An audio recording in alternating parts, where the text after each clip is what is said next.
হাজার কোটি বছর চলে যাবে, আল্লাহ তার ডাকে জবাব দিবেন না। যেই দিন তার শাস্তির মেয়াদ শেষ হবে, ওই দিন আল্লাহ জিব্রাইলকে বলবেন, জিব্রাইল, জাহান্নামের ভিতর থেকে আমি আল্লাহরে কে যেন হান্নানু মান্নানু কয়া ডাকতেছি। জিব্রাইল, তুমি একটু জাহান্নামের ভিতরে যায় দেখো কে আমারে এইভাবে ডাকে। জিব্রাইল আমিন জাহান্নামের ভিতরে আয়া ঢুকবেন। ডাইনে বামে সামনে পিছনে চতুর্দিকে তিনি তাকাবেন, মানুষ তিনি দেখবেন না, শুধু একটা আওয়াজ শোনা যায়, আওয়াজ। জিব্রাইল বলবেন, আল্লাহ আমিও তো আওয়াজ শুনি কিন্তু মানুষ দেখি না। হাজার কোটি বছর জাহান্নামের আগুনে জ্বলার কারণে এই মানুষটার মানুষের আকৃতি নাই, এটা কয়লার টুকরা হয়ে গেছে, নাক মুখ হাত পা চেনা যায় না। জিব্রাইল কইব, আল্লাহ মানুষ তো দেখি না কিন্তু আওয়াজ তো শুনতে পাই। আল্লাহ তখন কইব, জিব্রাইল তুমি নিজে বের হয়ে আসো। জিব্রাইল আমিন জাহান্নাম থেকে বের হয়ে আসার পর আল্লাহ পাক তার নিজের কুদরতি হাত জাহান্নামের ভিতরে ঢুকায় দিবেন। ওই কয়লার টুকরা মানুষটার আল্লাহ পাক তার কুদরতি হাতের মধ্যে উঠাইয়া আবে হায়াতের পানি দিয়ে ধুইয়া আল্লাহ জিজ্ঞেস করবো, বান্দারে কেন আমারে ডাকতেছ? এ বান্দা, জাহান্নাম আমাকে ডাকার জায়গা না, আমাকে ডাকার জায়গা ছিল দুনিয়ার জগৎ। উলামায়ে কেরাম কত তোরে বুঝাইলো, ওলি আল্লাহরা কত তোরে ডাকলো, ওয়াজ নসিহতের আওয়াজ কত তোর কানে গেল, দাওয়াত ও তাবলীগের মেহনত তোর চোখের সামনে কত হইল। দুনিয়াতে একবার তুই আমাকে ডাকবার সময় পাইলি না, দুনিয়াতে আমাকে ডাকার সুযোগ তোর হলো না, অথচ আমাকে ডাকার জায়গাটা ছিল দুনিয়ার জগৎ। দুনিয়াতে যে আমাকে একবার আল্লাহ কয়ে ডাক দেয়, আমি 70 বার জবাব দেই। 70,000 বছর একটা মানুষ মূর্তির সামনে বসে বসে শুধু ইয়া সনামু ইয়া সনামু ইয়া সনামু করছে, ও মূর্তি করছে, একদিনও মূর্তি জবাব দেয় না। হাদিস শরীফে আল্লাহর নবী বলেন, একদিন তার মুখ থেকে বের হয়েছে ইয়া সমাদু, ভুলে বের হয়েছে সমাদ, বলতে চেয়েছিল সনাম। সনাম শব্দের অর্থ হলো মূর্তি, আর সমাদ হলো আমার আল্লাহর একটা গুণবাচক নাম। পবিত্র কোরআনের ভিতরে আল্লাহর এই সমাদ নামটা শুধু এক জায়গার মধ্যে এসেছে। 30 পারা কোরআনের মধ্যে সমাদ নাম শুধু এক জায়গায় এসেছে, আর সেই জায়গাটা হলো কুল হুয়াল্লাহ সূরা, সূরা ইখলাস। কুল হুয়াল্লাহু আহাদ আল্লাহুস সামাদ লাম ইয়ালিদ ওয়া লাম ইউলাদ ওয়া লাম ইয়াকুল লাহু কুফুয়ান আহাদ। সামাদ শব্দের অর্থ হলো যার কাছে সবাই চায় কিন্তু তিনি কারো কাছে চাইতে হয় না। এত সুন্দর আমার আল্লাহর একটা সিফাতি নাম সামাদ, যার কাছে সবাই চায় কিন্তু তিনি তারও কারো কাছে চান না। 30 পারা কোরআনের মধ্যে সামাদ কয় জায়গা আসছে বলেন? কয় জায়গা? সেটা কোন জায়গা? সূরা ইখলাস। যেই মাত্র কয় ইয়া সামাদু, ভুলে মুখ থেকে বের হয়েছে, ইচ্ছাকৃত না। আল্লাহ নবী বলেন, যেই কয় ইয়া সামাদু, সাথে সাথে আল্লাহ তার ডাকে জবাব দিয়া দিছেন। আল্লাহ বলে, লাব্বাইক ইয়া আবদি লিমা দাউতানি। আল্লাহ পাক তখন বলতেছে, বান্দা কেন আমারে ডাক দিছো? এই যে আমি আল্লাহ হাজির। মায়ার নবী বলে, লোকটার সাথে সাথে সেজদায় পড়ে গেল, তওবা শুরু করলো, চোখের পানি ধরে কাঁদতে লাগলো, আর বলতেছে, মালিক 70 বছর যাবত আমি আমার দেবতারে ডাকলাম, একদিনও দেবতায় জবাব দিল না। আজকে ভুলে তোমার নামটা বলছি, তুমি জবাব দিয়ে দিছো। এজন্য আল্লাহ হাসরের মাঠে জাহান্নামী ওই মানুষটারে বলবে, বান্দা দুনিয়াতে আমারে একবার ডাকলে তোর ডাকে 70 বার আমি জবাব দেই। জবাব যে দেই তুমি এটা দুনিয়াতে যদি নাও শোনো, হাসরের মাঠে মানুষ যখন আমল নামা দেখবে তখন অনেক আমল দেখবে যে আমলটা সে নিজে করে নাই।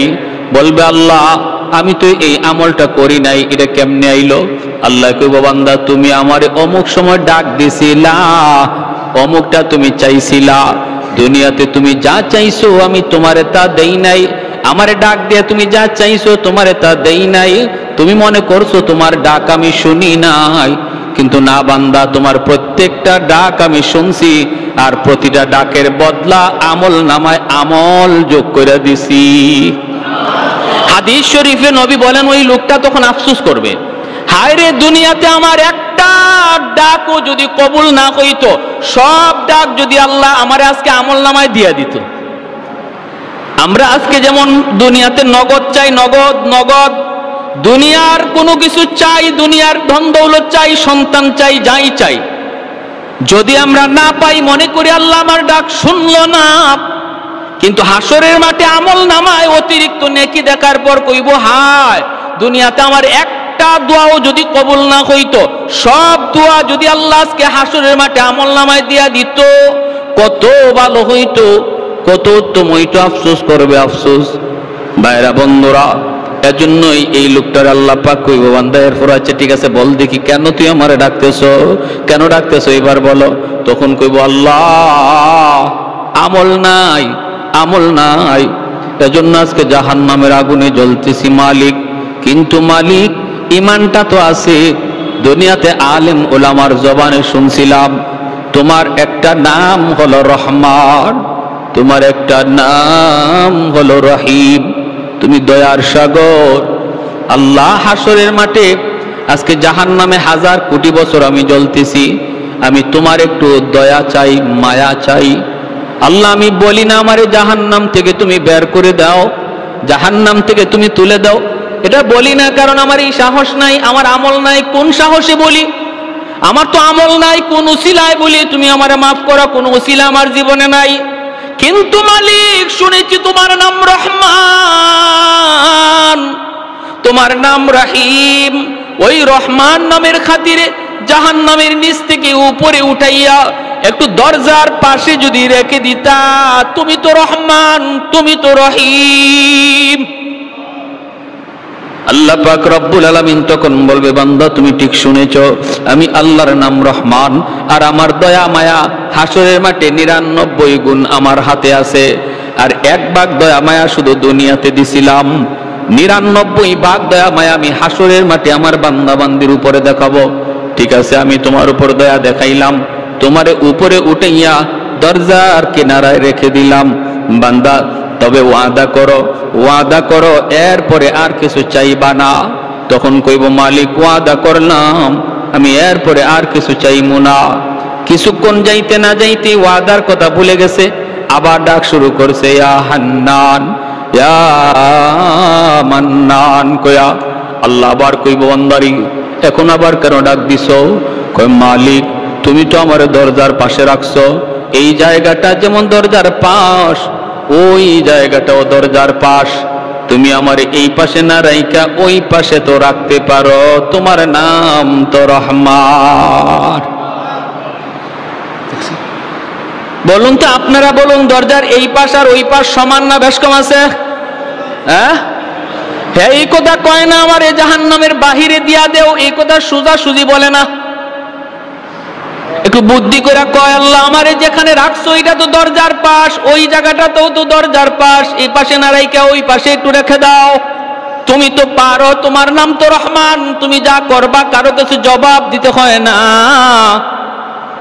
আল্লাহ পাক রব্বুল আলামিন তখন বলবে, বান্দা আমি সব পারি, ঘুরায় বলো কেন, সোজা ভাষায় বলো। আল্লাহ তুমি তো সব বুঝছই। রব্বুল আলামিন কয়, নেও আমি তোমার এই কথাটাও রাখলাম, আমি দরজার বাহিরে তোমারে নিয়ে গেলাম, কিন্তু ওয়াদা করো এরপরে আর কিছু চাইবা না। তখনও কয় মালিক আমি ওয়াদা করলাম আর কিছু চাইবো না। দরজার বাহিরে আল্লাহ দিয়ে দিলেন, কিছুক্ষণ পরে আবার ওয়াদার কথা ভুলে গেছে, আবার ডাক শুরু করছে, ইয়া হান্নানু ইয়া মান্নান কয়ে ডাকে। এত সুন্দর করে আল্লাহরে ডাক দেয়, আল্লাহ জবাব দিয়ে দেয়, কিরে বান্দা আবার কেন ডাক দিলি? কই মালিক আমারে তুমি যেখানে রাখছো এই জায়গাটা জাহান্নামের ভিতরেও না, জান্নাতের ভিতরেও না, এমন জায়গায় রাখছো এটা জান্নাতও না জাহান্নামও না। এখানে রাখা যে কথা, জান্নাতের গেটের পাশে রাখা এক কথা, ওই বুঝেন, এখানে রাখা যে কথা, জান্নাতের গেটের পাশে রাখা এক কথা। আমি বলি না তুমি আমারে জান্নাত দিয়া দাও, কিন্তু আল্লাহ তুমি তো দয়া করে পারো আমাকে তুমি জান্নাতের গেটের পাশে রাখতে। জায়গা তো দুইটা একই। আল্লাহ পাক কয় বান্দারে ভালো কথা, কিন্তু তুই না ওয়াদা করছিলি আর কিছু চাইবি না। কয় আল্লাহ তুমি তো রহমান, তুমি তো রহিম, আমি তোমার দয়ার কাঙ্গাল, আমি তোমার মায়ার কাঙ্গাল। আল্লাহর নবী বলে এই কথাগুলা কয়ে কয়ে আল্লাহর কুদরতি কলিজা নরম করে ফেলে। সুবহানাল্লাহ জোরে খান। এই কথাগুলা কয়ে কয়ে আমার মালিকের কুদরতি দিল নরম করে ফেলে।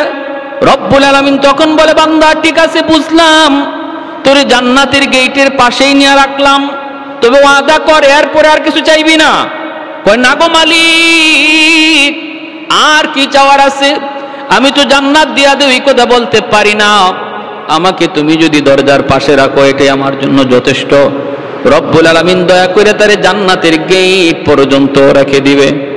কিছুক্ষণ শুধু যাবে, ওয়াদার কথা ভুলে যাবে, আবার ডাক শুরু করছে ইয়া হান্নান ইয়া মান্নান। কত সুন্দর আমার আল্লাহ পাকের নাম। সবাই বলেন আপনারা ইয়া হান্নান ইয়া মান্নান ইয়া হান্নান ইয়া মান্নান। আল্লাহ পাক আবার জবাব দিয়া কইব বান্দা আবার কেন ডাক দিলি, আবার কেন ডাক দিলি? তখন কইব মালিক, ও মালিক কি সে? আল্লাহ পাক একটা ঘটনা ঘটায় দিছে। আল্লাহ পাক রব্বুল আলামিন সে জান্নাতের গেটের পাশে যাইয়া জান্নাতের ভিতরের দৃশ্য দেখার জন্য খালি উকি ঝুঁকি দিতেছে, ছিদ্র তালাশ করে। জান্নাতের ভিতরে আল্লাহ কি রাখছে একটু দেখতে তার মন চায়। ওই অবস্থায় আল্লাহ জান্নাতি বাতাস ছেড়ে দিছে। এই বাতাসের দরজাটা এক পলকের জন্য শুধু খুলছে, তার নজরটাও এক পলক শুধু জান্নাতের ভিতরে ঢুকছে, সাথে সাথে আবার দরজা লেগে গেছে। জান্নাতের আরামায়েশের দৃশ্য এক পলক দেখার পরেই সে আবারও আল্লাহকে ডাক শুরু করছে ইয়া হান্নান ইয়া মান্নান কয়া। রব্বুল আলামিন তখন কয় বান্দা আবার কি হইছে? কয় আল্লাহ তুমি আমারে কি দেখাইছো? এতদিন দেখি নাই, ভালোই ছিলাম, দেখে তো আমি পাগল হয়ে গেছি। সুবহানাল্লাহ জোরে বলেন। আ'দাতু লিইবাদিয়াস সালিহিন মা লা আইনুন রাআত ওয়ালা উযুনুন সামিআত ওয়ালা খাতারা আলা কলবি বাশার। আল্লাহ পাক রব্বুল আলামিন হাদিসে কুদসিতে আল্লাহ বলে জান্নাতের ভিতরে এত আরাম আয়েশের ব্যবস্থা আমি আল্লাহ রেখে দিয়েছি, তোমাদের চোখ কোনোদিন এত আরাম আয়েশ দেখে নাই, তোমাদের কান কোনোদিন এত আরাম আয়েশের কথা শুনেও নাই, অন্তর কোনোদিন কল্পনাও করে নাই। অতএব ওই আরামের আর নাজ নিয়ামতের দৃশ্যটা দেখা মাত্রই সে আবার চিল্লানি দেয়, আল্লাহ আমারে তুমি কি দেখাইছো? দেখার স্বাদ মিটে নাই গো মালিক। ও মালিক একটা আবদার জানাই। শুধু আল্লাহ বলে কি বল? আমারে জান্নাত দিয়া দেও এই কথা আমি বলি না, কারণ আমার আমল নাই, আমল নাই। কেমন করে বলি আমারে জান্নাত দিয়া দাও, কিন্তু আল্লাহ আমার যা দেখাইছো দেখার স্বাদ মিটে নাই, আমার একটু ভালো করে দেখার সুযোগ দিবানি, এরপরে আমি বের হয়ে আসব। আমাকে একটু দেখবার সুযোগ তুমি দিবানি, আমি শুধু জান্নাতের ভিতরে ঢুকবো আর দেখেই তাড়াতাড়ি বের হয়ে আসব। আল্লাহ পাক কয় বান্দা এবার তুই একটু নিজে কত দেখি কয়বার ওয়াদা করছো আর কয়বার ওয়াদা তুমি ভাঙছো? তখনও কয় আল্লাহ আমি তোমার দয়ার কাঙ্গাল, মায়ার কাঙ্গাল। আল্লাহ পাক কয় ঠিক আছে তোরে এই সুযোগটাও আমি দিব রে বান্দা, তবে বল দেখি যে কথার উপরে তুমি ওয়াদা করছো দেখবা আর বের হয়ে আসবা, থাকবা না, এই কথায় এখনো আসোনি, ওয়াদা ঠিক আছে নি? বের হয়ে আসবা, দেরি করবা না, এই ওয়াদাটা অন্তত ঠিক রাখবা নি, এটা বলো। আল্লাহ আর কি আছে, এটা ছাড়া তো আর তো কোনো ওয়াদা করার জায়গা নাই। আল্লাহ 100% আমি ওয়াদা রক্ষা করব, আমারে তুমি একটু ঢুকবার সুযোগ দিয়া লাও, আমি দেখেই দ্রুত বের হয়ে আসব। আল্লাহ বলেন ঠিক আছে, ওয়াদা যেন খেয়াল থাকে। আল্লাহ পাক জান্নাতের গেটটা খুলে দিয়েছেন। হাদিস শরীফে মায়ার নবী বলেন সে কোমরটা বান দিছে। মানুষ দেখবেন কোথাও যখন ভালো করে দৌড় দিতে দেওয়া লাগে, দৌড় দেওয়ার আগে একটা শক্ত প্রস্তুতি নেয় না, হে গেট খোলার আগেই কোমর বাঁধিছে, আর যেই মাত্র আল্লাহ জান্নাতের গেটটা খুলে দিছে, গায়ে যত দুর্শক্তি আছিল এত দুর্শক্তি নিয়ে জান্নাতের ভিতরে দৌড় দিছে। কের দেখা দেখি হে শুধু ভিতরে ঢুকে। তার মনে হইল যে বের হইতেও যেন সময় লাগে, আমি এমন ভিতরে যে ঢুকবো বের হইতেও যেন সময় লাগে, হে শুধু ভিতরেই ঢুকে, দেখা দেখি নাই, ভিতরে ঢুকে আল্লাহ পাক ধমক দিছে, এই বান্দা থাম। যখন আল্লাহ ধমক দিছে, ধমক দিয়ে আল্লাহ কয়, এটাই কথা ছিল, বের হও। তখন কি কয় শুনবেন? তখন বলতেছে, আল্লাহ আমারে তুমি বাইর করে দিবা, আমারে তুমি বের করে দিবা। আল্লাহ বলে, আমি বের করে দিব মানে? বের হইয়া আসবা, এটাই তো তোমার ওয়াদা। কয় ওয়াদা ঠিক আছে, কিন্তু তোমারও কিন্তু ওয়াদা আছে। আল্লাহরে কয়, আল্লাহ পাক আমার ওয়াদা মানে? বলে হ, তোমারও একটা ওয়াদা আছে। আল্লাহ তুমি কি তোমার ওয়াদা ভঙ্গ করবা? আল্লাহ পাক বলে, আমি কখন ওয়াদা করলাম? এতক্ষণ পর্যন্ত শুধু ওয়াদা করলি তুই, আর ওয়াদা ভাঙলিও তুই। ওয়াদা করলাম কখন, ভাঙবো তো দূরের কথা। কয় কি শুনবেন? কয় আমার সাথে ওয়াদা করো নাই, কিন্তু কোরআনের মাধ্যমে তুমি ওয়াদা করেছো, আলেমদের জবানে শুনেছি, যারে তুমি একবার জান্নাতের ভিতরে ঢুকাইবা আর বের করবা না। আরেকটু আস্তে কোন সুবহানাল্লাহ, আরেকটু জোরে সুবহানাল্লাহ। ও মালিক, এটা কি তোমার ওয়াদা না? জান্নাতের ভিতরে একবার যারে ঢুকাইবা আর বের করবা না। জাহান্নামীরে তুমি জান্নাতে দিবা, কিন্তু কোন জান্নাতীরে জান্নাত থেকে বের করে আর জাহান্নামে দিবা না, এটা তোমার ওয়াদা নি? কও। আল্লাহ পাক কই, আমার এই ওয়াদার খবর তুই জানলে কেমনে? কয় মালিক, ওয়াজে গিয়া না বসলো, কানটা খাড়া রাখছিলাম, হুজুরে কি কয় এই কথাটা মনে আছে। আল্লাহ কই, বান্দা যা শুনছো ঠিক শুনছো, এটা আমার ওয়াদা। আমি আল্লাহ যারে একবার জান্নাত দিয়ে দে আর জান্নাত থেকে বের করি না। কয় তাহলে আমি তো ঢুকে পড়ছি, বুদ্ধি করে হোক আর চালাকি করে হোক, আমি তো কোনো এক সুরতে জান্নাতে ঢুকে পড়ছি, এখন তুমি আমারে বের করে দিলে তোমার ওয়াদা ভাঙা হয়? আল্লাহর নবী, রহমতের নবী বলেনি, তার এই কথাটা শুইনা আল্লাহ পাক একটা কুদরতি হাসি দিছে। আল্লাহ পাক কুদরতি হাসি দিয়া কয়, বান্দা চালাকিটা তো কম করলি না, বুদ্ধিটা তো কম করলি না, বুদ্ধিটা কম করলি না। আর তার এই কথা শুইনা আমার নবী, রহমতের নবীও হাসছেন, সাহাবীরাও এই জায়গায় এসে হাসছেন। আপনারা যেমন এই তার কথাটা শুইনা মুস্কি হাসছেন, নবীও হাসছেন, সাহাবীরাও হাসছেন। সাহাবীরা জিজ্ঞাসা, নবী গো আপনি হাসলেন কেন? আল্লাহ নবী কয়, হাসমু না, জিব্রাইল যখন আমার এই ঘটনা শোনায়, আমি দেখি জিব্রাইলও হাসতেছে। আমি জিব্রাইলকে বললাম, জিব্রাইল তুমি হাসো কেন? কই জিব্রাইল কই, মগনবীজি আমি কি বলবো, আল্লাহ নিজেই হাসছে, আমার কথা কি বলবো, আল্লাহ নিজেই তো হাসি দিচ্ছে। এজন্য ইসলামে কান্নার সাথে হাসিও আছে, হাসিটাও ইবাদত যদি শরীয়তের ভিতরে হয়, ঠিক কি না? ইসলামী বিনোদনটা ইবাদত যদি সেটা শরীয়তের ভিতরে হয়। ভাইরা বন্ধুরা, আমার নবী নিজেও বিনোদন করেছেন। ফাঁকে দিয়ে একটা ঘটনা বলি, মনোযোগ আছে আপনাদের? চলবে, কিছু কথা চলবে। আল্লাহ নবী একদিন সাহাবায়ে কেরাম নিয়ে খেজুর খাইতে বসছেন। নবীর একটা হাসির কথা শোনাই। আল্লাহর নবী খেজুর খাইতে বসছেন, মাঝখানে খেজুরের স্তূপ, গোল হয়ে বসছেন সাহাবায়ে কেরাম।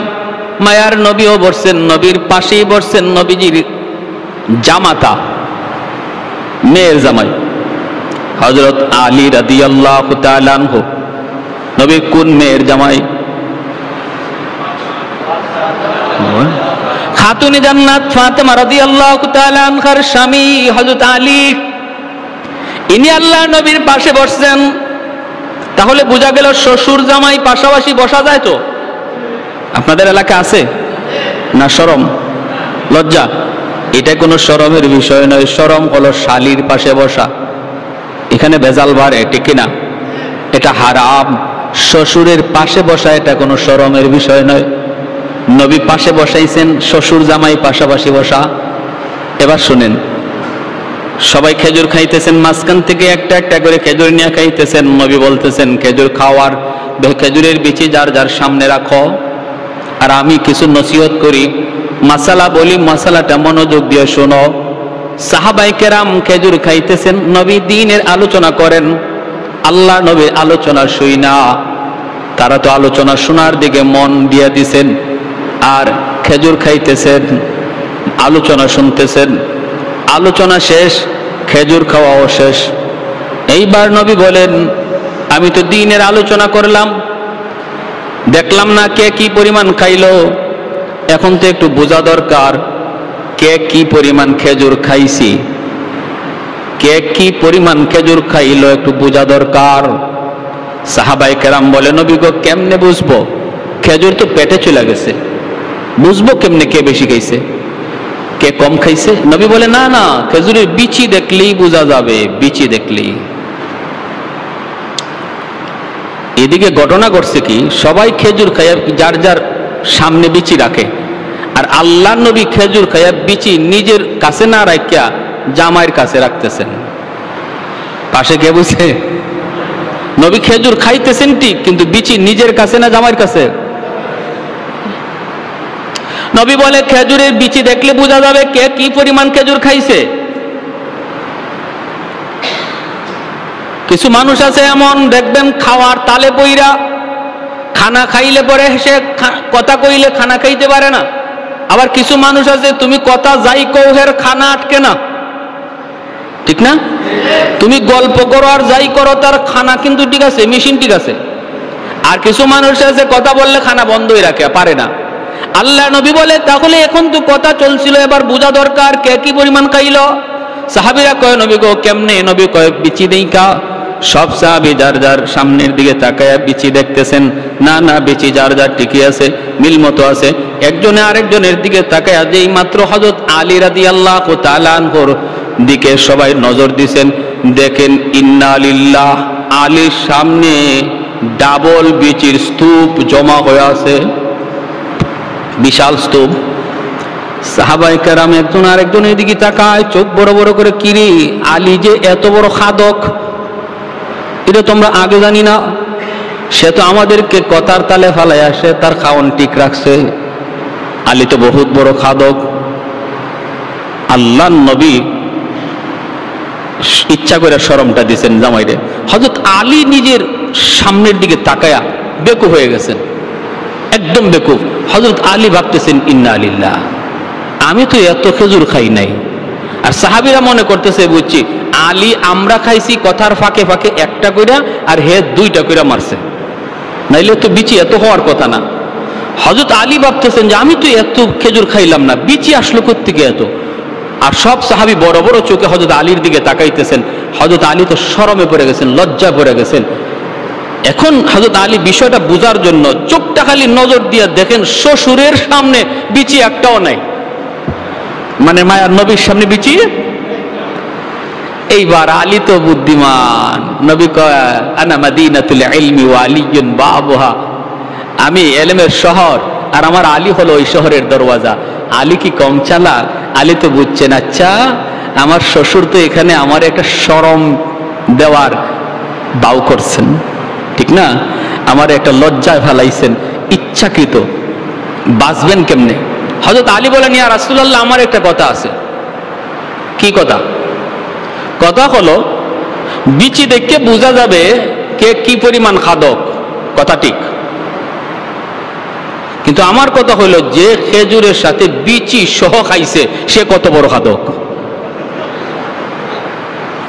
যার সামনে খেজুর খাইছে অথচ বিচি নাই, তাহলে বোঝা গেল ইনি বিচি সহ খাইছেন, ইনি কত বড় খাদক। সাহাবায়ে কেরাম সবাই হাসিয়ে দিয়েছেন, হাসিয়ে বলতেছে, ও এখানে তো শ্বশুর জামাইয়ের ঠেলাঠেলি চলছে। আল্লাহ রাসূল মুস্কি হাসিয়ে বলে, আলী আমি সত্যি বলেছি তুমি ইলমের দরওয়াজা। সুবহানাল্লাহ কর। তুমি এলেমের শহরের দরওয়াজা, না মদিনাতুল ইলমি ওয়া আলিয়ুন বাবুয়া। দেখেন কত সুন্দর একটা মজাক করেছেন, কৌতুক করেছেন আল্লাহ নবী। ইসলামে এই ধরনের একটু আনন্দ মজাক ইসলামের শরীয়তে বৈধ, শুধু বৈধ না সওয়াব হবে। কিন্তু আমরা যদি এই আনন্দটাকে গুনায় পরিণত করি তখন সেটা আর সওয়াব তো থাকে না, গুনায় পরিণত হয়। যেমন বিয়া শাদিতে যদি আমাদের যুবক ভাইরা ডেস্ক স্টেপ নিয়ে আসে, গান বাজনা করে, নারী পুরুষের একসাথে বৈশা খাওয়া দাওয়ার আয়োজন করানো হয়, এই অনুষ্ঠানটা ছিল আনন্দের সওয়াবের কাজ। গান বাজানোর কারণে, নারী পুরুষ একসাথে বৈশা খানা খাওয়ানোর কারণে এটা আর সওয়াব রইল না, গুনায় পরিণত হয়ে গেল। ঠিক কিনা? মনে রাখতে হবে, শরীয়ত আমাকে যে আনন্দটা করার অনুমতি দিছে সেটা শরীয়তের গণ্ডির ভিতরে থাকতে হবে, বাহিরে যাওয়া যাবে না। ওই লোক যখন এই কথা বলল যে আল্লাহ আমারে কি তুমি বের করে দিয়ে তোমার ওয়াদা ভাঙবা? আর আল্লাহ যখন মুস্কি হাসি দিলেন তখন আল্লাহ বলতেছে, বান্দা আমার ওয়াদা ঠিক আছে, যাও আমি তোমারে যখন জান্নাত, তোমারে যখন একবার ঢুকাইছি আর তুমি যখন ঢুকতে পড়ছো, আমার ওয়াদাও ঠিক, তোমারে আর বের করব না, জান্নাত দিয়েই দিলাম। সুবহানাল্লাহ। এজন্য এই হাদিসটার নাম হাদিসে মুসালসাল বিদ্দেহেক, হাসির হাদিস। মায়ার নবী থেকে নিয়ে এই পর্যন্ত আমাদের উস্তাদগণ এই হাদিস শুনাইছেন, যারা শুনাইছেন তারাও হাসছেন, আমরাও হাসছি, আপনারাও হাসছেন। এই জায়গায় হাসি দিলে পরে নবীর সুন্নতের উপরে আমল হয়ে যায়। একটা হাসির সুন্নত কিয়ামত পর্যন্ত জারি থাকবে আমার নবীর। যখন সুবহানাল্লাহ। এখন এই লোক জান্নাত পাইয়া হুশ নাই, কই যাবে, কোথায় গিয়ে বসবে? ভিতরে ঢুকছে, ঢুকে গিয়ে এক জায়গায় বসতে চায়, আরেকজন এসে তুইলা দেয়। কারণ কি? কারণ সে সর্বশেষ জান্নাতি। আল্লাহ নবী বলে এই লোকটারে জান্নাতে দেওয়ার পরে আল্লাহ জান্নাতের দরওয়াজাকে সিলগারা মারবে, জাহান্নামের দরওয়াজাকে সিলগারা মারবে, আর জান্নাত জাহান্নামের মাঝখানে দুম্বার আকারে মরণটারে হাজির করে আল্লাহ জবাই করবে, মরণের মরণ হবে। আল্লাহ বলবে জান্নাতীরা চিরকাল জান্নাতে, আর বের হওয়া লাগবে না। জাহান্নামীদেরকে বলবা তোমরাও চিরকাল জাহান্নামে, আর বের হওয়ার সুযোগ নাই। মরণের মরণ আল্লাহ ঘটায়া দিয়া যখন এই লোকটা সর্বশেষ জান্নাতে যাবে, কেউ তারে বসতে দেয় না। বসতে গেলে আরেকজনে কয়, ও মিয়া উঠো, এটা আমার জান্নাত। আরেক জায়গায় যায়, উঠো, এটা আমার জান্নাত। ইস্তেমার মাঠে যদি আপনি সবার পরে যান, জায়গা পাবেন? হ্যাঁ, আপনাদের কুমিল্লা এলাকার যে খিত্তা আছে, গেলেন আপনি দ্বিতীয় দিন তৃতীয় দিন গিয়ে দেখবেন কুমিল্লা এলাকার খিত্তায় আপনার উগলা ফালানোর কোনো জায়গা নাই। আপনি খালি অন্য জায়গা ফালাইতে চাইবেন, এমনি আরেকজন কইব, মিয়া উঠো, এটা নোয়াখালী। কি কইব? আরেক জায়গায় গিয়ে উগলা ফালাইবেন, কইব উঠো, এটা সিলেট। হে কো আল্লাহ, তুমি আমারে জান্নাত দিছো ভালো কথা, কিন্তু আমার যদি বইবার জায়গায় কেউ দেয় না, কোন জান্নাতে দিলা? আল্লাহ পাক রব্বুল আলামিন তখন কয়, বান্দা সামনে আগাও, তুমি তোমার জান্নাত বুঝে পাও না। যেই দুনিয়া থেকে আইছো এমন 10টা দুনিয়ার সমান জান্নাত আমি আল্লাহ তোমার জন্য রিজার্ভ রেখে দিয়েছি। সামনের দিকে আগায় দেখবে বিশাল আকারে গেট, গেটের উপরে তার নাম লেখা, জান্নাতের গেট, গেটের উপরে নাম। দাঁড়ানো মাত্রই অটোমেটিক গেট খুলে যাবে। দুই দিকে দুই সারিতে সুন্দরী জান্নাতি হুর মালা নিয়ে তার অপেক্ষায় দাঁড়ায় আছে। ভিতরে ঢুকবে, তারা তারে বরণ করবে, গান গাইবে, মালা পরাবে, খাস কামরার ভিতরে নিয়ে যাবে, শরবত খাওয়াবে, যত যা কিছু খাওয়ানোর আনন্দ দিবে। বিকালবেলা আল্লাহর বান্দা কইব, আমি আমার জান্নাতটা একটু ঘুরে আসি। বিকালবেলা বের হবে জান্নাত দেখার জন্য। মহলটা থেকে বের হয়ে দেখবে আনারের বাগান, ডালিমের বাগান, আপেলের বাগান। মায়ার নবী বলেন, আল্লাহ তার কোরআনে সূরা ওয়াকিয়া সূরা রহমানে বলেছেন, হাতের নাগালে আপেলের বাগান, হাত দিয়া পাইরা পাইরা ফল খাবে। একটু দূরে যায় দেখবে একটা লেক, পানির লেক, জান্নাতের ওই বাগানের ভিতর দিয়া পানির লেক গেছে। এই লেকটার বারে বৈশা মাছ দেখতেছে, মাছ এত সুন্দর স্বচ্ছ পানি, স্বচ্ছ পানি। এই পানির ভিতরে সোনালী রঙের, রূপালী রঙের মাছ। বৈশা বৈশা বলবে, এত সুন্দর মাছ, না জানি খাইতে কত মজা। নবী বলেন সাথে সাথে আল্লাহ মাছের জবান আল্লাহ খুলে দিবেন। পানির নিচের মাছটা তখন ডাক দিয়ে কইব, আল্লাহর বান্দা তুমি আমাকে বুঝি খাইতে চাও? তখন বলবে, হ আমি তোরে খাইতে চাই। মাছ তখন বলবে, মাতবুখান আও মাশউইয়ান, তুমি আমারে ভুনা খাইতে চাও না ভাজা খাইতে চাও? অবাক হয়ে যাবে। দুনিয়ার মাছ ধরতে কত ভাড়াভাড়ি করা লাগে, আর জান্নাতের মাছে নিজে ডাক দিয়ে কইব, আতাশতাহি, তুমি কি আমারে খাইতে চাও? বলবে, হ্যাঁ তোরে তো খাইতে চাই। কই কেমনে খাইবা? মাতবুখান আও মাশউইয়ান, ভুনা না ভাজা। তখন ওই লোকটা কইব, তোরে আমি বুনাও খাইমু বাজাও খাইমু, দুনুবাই টেস্ট করমু কেমনে বেশি মজা। আল্লাহর নবী বলে সাথে সাথে মাছটা ভাজা হইয়া তার সামনে হাজির হয়ে যাবে। ভাজা মাছটা খায়া যখন কাঁটাগুলি পানিতে ফেলবে, আবার আল্লাহ মাছটারে পুনরায় মাছ বানায় দিবে, এরপরে আবার বুনা হইয়া তার সামনে হাজির হয়ে যাবে। এত মজা, এত মজা, এত মজা। দুনিয়ার মাছও খাইছি, দুনিয়ার ফলও খাইছি, জান্নাতের ফল, জান্নাতের মাছ। জান্নাতি ফলের মজা হলো নকল, ফলের আসল মজা রাখছে আল্লাহ জান্নাতে। সুবহানাল্লাহ কর। মাছের মজা দুনিয়াতে হলো নকল। ইলিশ মাছের স্বাদ আমরা যেটা পাই, যেমন আপনাদের চাঁদপুরের ইলিশ, হ্যাঁ আমরা আগে জিগাই ঢাকার, এই বেটা ইলিশ এটা কোন জায়গা, চিটাঙ্গে না চাঁদপুরে? চিটাঙ্গে হইলে দরকার নাই, চাঁদপুর হইলে বুঝলাম ওই অরিজিনাল। যত চাঁদপুরের ইলিশই খান, এই ইলিশের স্বাদটা হলো নকল স্বাদ। এই ইলিশের অরিজিনাল স্বাদটা আল্লাহ জান্নাতে খাওয়াবে। আপেল খাইছি, ডালিম খাইছি, কলা খাইছি, আম খাইছি, নকল স্বাদ। ল্যাংড়া আমের অরিজিনাল স্বাদটা আল্লাহ জান্নাতে খাওয়াবে। সুবহানাল্লাহ। পিছন দিক দিয়ে সুন্দরী একজন রমণী নরম হাতে গাতের মধ্যে হাত দিছে, হাত দিয়া বলতেছে, হাত দিতেই সে ডান দিকে তাকায় দেখে একজন সুন্দরী রমণী, এত সুন্দর জান্নাতি একজন হুর। তখন কইব, কে তুমি? তুমি আমার গায়ে কেন হাত দিলা? জান্নাতি হুর তখন কইব, আমি তোমার। কয়ে তুমি আমার? আরে 70 জন বিবি আমার ঘরে রাইখা আসলাম, তাদের চেহারা আমি চিনি। তুমি আমার বিবি না, আমার বিবিরা ঘরে। দুনিয়াতে কত সুন্দরী আমারে অফার দিছে, আই লাভ ইউ বলছে। আমি আল্লাহর ভয়ে বলছি না, আমি আমার আল্লাহকে ভালোবাসি। সুবহানাল্লাহ কর। দুনিয়াতে কত সুন্দরী আমাকে বলছে আমি তোমার, কিন্তু আমি বলছি না, আমি আমার আল্লাহর। জান্নাতে আইসে বুঝি তুমি আমারে ধোঁকায় ফেলাইতে চাও, ভাগো না, লাগবে না, এমন সুন্দরী আমার লাগবে না। তখন এই জান্নাতি হুরটা তখন কইব, আল্লাহর বান্দা তুমি কি আল্লাহর কোরআনের আয়াত পড়ো না? এগুলো কোন আয়াত? ওয়ালাদাইনা মাজিদ। আল্লাহ বলেছেন জান্নাতে তোমাকে যত নিয়ামত দিব রে বান্দা, মাঝে মাঝে তুমি অতিরিক্ত পাইবা।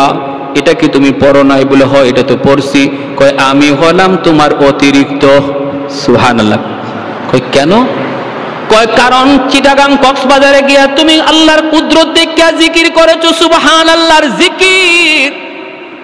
টাটকা একজন যুবক, যৌবনের তাড়না পাগলামি তোমার ভিতরে রয়েছে। চোখের সামনেই কত যুবক সুন্দরী নিয়ে এখানে তামাশা করেছে, কিন্তু তুমি আল্লাহর ভয়ে গুনাহ করো নাই, গুনাহ করো নাই। নদীর কিনারায় বসে বসে আল্লাহর তসবিহ জপছো, কুদরত নিয়ে ভাবছো। এজন্য আল্লাহ খুশি হয়ে বলছে, আজকে আমার বান্দা যখন জান্নাতে নদীর পারে বসবে, একা রাখা যাবে না, তুমি তারে সঙ্গ দেও। সুবহানাল্লাহ। দুনিয়াতে হারাম কোন নারীর সঙ্গ তুমি নেও নাই, এজন্য জান্নাতে আল্লাহ তোমারে আমার সঙ্গ দেওয়ার জন্য পাঠাইছে। জোরে কন্যা সুবহানাল্লাহ।